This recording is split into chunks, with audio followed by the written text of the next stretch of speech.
Hello, friends. Welcome to Creative Medicine. In this lecture, we will learn about Grades of ovarian hyperstimulatory syndrome.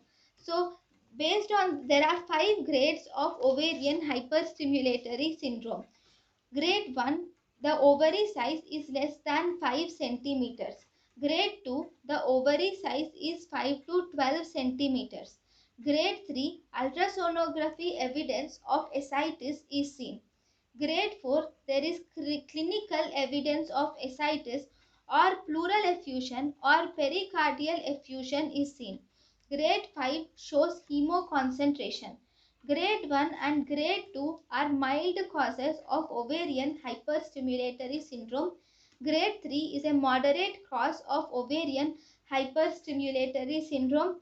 Grade 4 and Grade 5 are the severe causes of ovarian hyperstimulatory syndrome. Management.